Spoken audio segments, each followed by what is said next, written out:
വിദ്യയെയും അവിദ്യയെയും ഒരുമിച്ച് അറിയണം എന്ന് പറയുന്നത്. ഉഭയം സഹ, രണ്ടിനെയും ഒന്നിച്ച് അറിയണം. അവനാണ് ജ്ഞാനി എന്ന് പറയുന്നത്. ജ്ഞാനിക്ക് വിദ്യയും അവിദ്യയും ഒരുമിച്ച് അറിയാൻ കഴിയണം. ശ്രീരാമകൃഷ്ണ പരമഹംസർ ഒരു ഉദാഹരണം പറയുന്നത്, നമ്മളുടെ കാലിലൊരു മുള്ള് തറച്ചു കഴിഞ്ഞാൽ തറച്ച മുള്ള് എടുത്തു കളയാനായിട്ട് നമ്മൾ വേറൊരു മുള്ള് അവിടെ നിന്ന് എടുക്കും പുറത്തുനിന്ന്. അതുകൊണ്ട് തന്നെ കുത്തി ആ തോലെല്ലാം പിളർത്തി അതിൻ്റെ ഉള്ളിൽ നിന്ന് മുള്ളിനെ തോണ്ടിയെടുത്ത് പുറത്തു കളയും. എന്നിട്ട് നമ്മളെ സഹായിച്ച മുള്ളിനെ നമ്മൾ കൊണ്ടു നടക്കാറില്ല, അതിനെയും കളയും. അപ്പോൾ രണ്ട് മുള്ളുകളെക്കുറിച്ചാണ് പരമഹംസർ പറയുന്നത്. ഒന്ന് നമ്മളുടെ ശരീരത്തിൽ തറച്ച മുള്ള്, ആ മുള്ളിൻ്റെ പേരാണ് അവിദ്യ എന്ന്. വേറൊന്ന് ഒരു ഹെൽപ്പിംഗ് മുള്ള്, വളരെ സഹായിയായിട്ടുള്ളൊരു മുള്ളാണ്. ആ മുള്ളുകൊണ്ടാണ് നമ്മൾ കുത്തിത്തുറന്ന് എടുത്തു കളയുന്നത്. അതിനെ വിദ്യ എന്ന് പറയുന്നു. അവസാനം എന്ത് ചെയ്യുന്നു? രണ്ടും കളയുന്നു. പക്ഷെ സാധാരണ ജീവിതത്തിൽ നമുക്ക് നമ്മളെ സഹായിച്ച മുള്ളല്ലേ, അതുകൊണ്ട് ആ മുള്ള് നമ്മുടെ കൈവശം വയ്ക്കാം എന്ന് വിചാരിച്ചാലോ, അതിനെ രതി എന്ന് പറയും. എന്നുവെച്ചാൽ വിദ്യയിൽ നമുക്ക് രഥമുണ്ടായി. രഥം എന്ന് പറഞ്ഞാൽ അതിൽ സംഘമുണ്ടായി. സഹായിച്ചതിനോട് നമുക്ക് സംഘമുണ്ടാകുന്നു, രതി ഉണ്ടാകുന്നു. അതിനോട് അതിനെ കളയുകയില്ല നമ്മൾ. സാധാരണ എല്ലാവരുടെ ജീവിതത്തിലും പറ്റുന്ന ഒരു പ്രശ്നമാണ്. മായയ്ക്ക് രണ്ട് ശക്തികളുണ്ട്. ആ രണ്ട് ശക്തികളാണ്, ഒന്ന് അവിദ്യയും വിദ്യയും.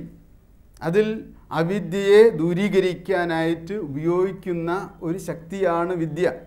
പക്ഷെ ആ വിദ്യാശക്തിയെ കൂടെ വെച്ച് കൊണ്ടുപോയി കഴിഞ്ഞാൽ അത് തന്നെ ഭയങ്കരമായ വിപത്തുണ്ടാക്കും എന്നുള്ളതാണ്. രണ്ടിനെയും കളയണം. അവിടെയാണ് ഒരു ഗുരുവിൻ്റെ സഹായം നമ്മുടെ ജീവിതത്തിൽ പ്രസക്തമായിരിക്കുന്നത്.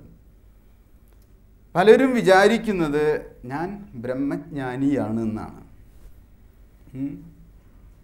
കാരണം എന്താ? ബ്രഹ്മത്തെക്കുറിച്ച് എല്ലാം നമുക്കറിയാം. ചോദിച്ചോളൂ എന്ത് വേണമെങ്കിലും ബ്രഹ്മത്തെക്കുറിച്ച് ഇപ്പോൾ പറഞ്ഞു തരാമെന്ന് പറയും. പക്ഷേ അത് വിദ്യാതലത്തിലുള്ള ഒരു രതിയിൽ ഇരിക്കുന്ന അറിവായിരിക്കാം, അനുഭവതലത്തിൽ അത് ശൂന്യവുമായിരിക്കാം. അതുകൊണ്ട് ഈ വിദ്യയെയും അവിദ്യയെയും ഒരുമിച്ചറിഞ്ഞ് ഒരുമിച്ചതിനെ നിരാകരിക്കണം. ഡബിൾ നെഗേഷൻ എന്നാണ് ഇത് പറയുക. ഡബിൾ നെഗേഷൻ എന്ന് പറഞ്ഞാൽ എന്താ? വിദ്യയെ അവിദ്യയെ നെഗേറ്റ് ചെയ്യുക, അതോടൊപ്പം തന്നെ വിദ്യയെ നെഗേറ്റ് ചെയ്യുക, നിഷേധിക്കുക. രണ്ടും നിഷേധിക്കപ്പെടുമ്പോൾ അവിടെ ഉണ്ടാകുന്ന ഒരു പോസിറ്റീവ് എക്സ്പീരിയൻസ് ഉണ്ട്. അതാണ് നമ്മളുടെ ശുദ്ധമായ ഉണ്മ. ശുദ്ധമായ ഉണ്മയിൽ വിദ്യയും അവിദ്യയും ഇല്ല, പകരം ഏകീഭൂതമായിരിക്കുന്ന, പ്രവചിക്കാൻ കഴിയാത്ത, വചിക്കാൻ കഴിയാത്ത അനുഭൂതി മാത്രമായിരിക്കും. അത് ഒരു കടലിലേക്ക് ഉപ്പുപാവ ഇറങ്ങിപ്പോയി ആ കടലിനെ അളക്കാൻ ശ്രമിച്ചപ്പോൾ ആ ഉപ്പുപാവ കടലിൽ അലിഞ്ഞു പോയ അനുഭവമായിട്ടാണ് ശ്രീരാമകൃഷ്ണ പരമഹംസർ അനുഭവത്തെ ഒന്ന് ഉപമിക്കുന്നത്. ഉപമിക്കാൻ കഴിയുകയില്ല. അത് വിദ്യാതലത്തിലും അവിദ്യാതലത്തിലും നമുക്ക് ഉപമകൾ ഉണ്ടാക്കാം, വിവരിക്കാം, അതിനെ പ്രസ്താവിക്കാം, വാക്കുകളിലേക്ക് നിവേശിപ്പിക്കാം. പക്ഷേ രണ്ടും നിഷേധിച്ചതിന് ശേഷം ഉണ്ടാകുന്ന അനുഭൂതിയുടെ നിറവിനെ വാക്കുകളിലേക്ക് നമുക്ക് ആവാഹിക്കാൻ കഴിയില്ല. കാരണം വക്താവും വാക്കും മനസ്സും എല്ലാം അവിടെ നഷ്ടപ്പെട്ടിരിക്കുന്നു. വചിക്കാൻ അവിടെ ആളില്ല. വചിക്കാൻ ആളില്ലെങ്കിൽ വാക്കും അങ്ങോട്ട് വരികയില്ല. ആ ഒരു അനുഭൂതിയിലാണ് ഋഷി നമ്മളെ കൊണ്ടെത്തിക്കുന്നത്. വിദ്യ അവിദ്യകൾ രണ്ടും കണ്ടറിഞ്ഞവരവിദ്യയാൽ മൃത്യുവെ തരണം ചെയ്ത് വിദ്യയാൽ അമൃതാർന്നിടും. അപ്പോൾ അവിദ്യ കൊണ്ട് മൃത്യുവെ തരണം ചെയ്യുക എന്ന് പറയുന്നു. ഇതാണിന്ന് ആളുകളെ ഏറ്റവും അമ്പരിപ്പിക്കുന്ന. അവിദ്യ കൊണ്ട് മൃത്യുവിനെ തരണം ചെയ്യുക എന്ന് പറഞ്ഞാൽ വലിയ നമുക്ക് തോന്നുന്നു. അപ്പോൾ അവിദ്യയെ കളയാൻ കഴിയുകയില്ല.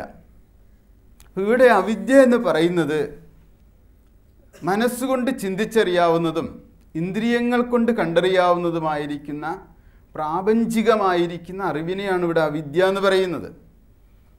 വൈദ്യശാസ്ത്രം അവിദ്യയാണ്, ആധുനിക ശാസ്ത്രങ്ങളെല്ലാം അവിദ്യയാണ്. പക്ഷേ ആധുനിക ശാസ്ത്രത്തിന്, ഐന്ദ്രിയ ജ്ഞാനങ്ങൾക്ക് ശരീരത്തിനെ നിലനിർത്തി കൊണ്ടുപോകാനുള്ള സവിശേഷമായിട്ടുള്ള ഒരു ശക്തിയുണ്ട്. ഈ ശരീരത്തിൻ്റെ ആവശ്യങ്ങളും ശരീരത്തിൻ്റെ നിലനിൽപ്പും ഒക്കെ ഈ അവിദ്യയെ അടിസ്ഥാനപ്പെടുത്തിയിട്ടുള്ള ശാസ്ത്രങ്ങളിലാണ് ഇരിക്കുന്നത്. ശരീരം ആണ് ധർമ്മത്തിനുള്ള സാധനം എന്ന് പറയുന്നു. ശരീരം നമുക്ക് സംരക്ഷിക്കാതെ ആത്മജ്ഞാനം ഉണ്ടാകുമോ? അതുകൊണ്ട് ശരീരത്തെ സംരക്ഷിക്കേണ്ട ധർമ്മം അവിദ്യയിലും ആത്മാവിനെ അറിയേണ്ടുന്നത് വിദ്യയിലുമാണ് ഇരിക്കുന്നത്. രണ്ടിനെയും ഉപയോഗിക്കാൻ അറിയുന്നവർക്ക് കൃത്യമായിട്ടതിനെ ഉപയോഗിച്ച് അനുഭൂതിയിലേക്ക് എത്തിച്ചേരാൻ കഴിയും. ശരീരത്തെ നിഷേധിച്ചാലോ? നിഷേധിക്കുമ്പോൾ അത് ആത്മജ്ഞാനത്തിന് നിരക്കാത്തതായിരിക്കും. ശ്രീബുദ്ധൻ കൊട്ടാരത്തിൽ നിന്ന് ഇറങ്ങിയിട്ട്, സിദ്ധാർത്ഥ രാജകുമാരൻ കൊട്ടാരത്തിൽ നിന്നിറങ്ങി കുറേ വർഷക്കാലം ശരീരപീഡകളും ഒക്കെയായിട്ട് തപസ്സും ഭക്ഷണം കൊടുക്കാതെ ശരീരത്തെ പീഡിപ്പിക്കുകയൊക്കെ ചെയ്ത് കുറേ കാലം സഞ്ചരിച്ചു. അവസാനം അദ്ദേഹത്തിന് ബോധ്യപ്പെടുന്നത് ശരീരത്തെ പീഡിപ്പിച്ചിട്ടും തീവ്രമായിരിക്കുന്ന വ്രതങ്ങളെടുത്തിട്ടും ഒന്നും ആത്മജ്ഞാനം ഉണ്ടാകുന്നില്ല. പിന്നെ അദ്ദേഹം ആ ശാരീരിക തലത്തിലുള്ള ആ പീഡകളെ മാറ്റി സ്വാഭാവികമായി വിശക്കുമ്പോൾ കഴിക്കാൻ തുടങ്ങി. ആവശ്യത്തിന് കഴിച്ചു. അപ്പോൾ അദ്ദേഹത്തിന് ഒരു ശാന്തി, അവാച്യമായ ശാന്തി ഉള്ളിൽ വരാൻ തുടങ്ങി. അപ്പോൾ അവിടെ നിന്നാണ് അദ്ദേഹം മധ്യമ മാർഗം കണ്ടെത്തിയത്. ജീവിതത്തിന് ഒരു മധ്യമ മാർഗമുണ്ട്. അധികം മുറുക്കാനും പാടില്ല, അധികം അയക്കാനും പാടില്ല. മുറുക്കിയാൽ വളരെ ദോഷമാണ്, അയച്ചാൽ ശബ്ദവും ഉണ്ടാവില്ല.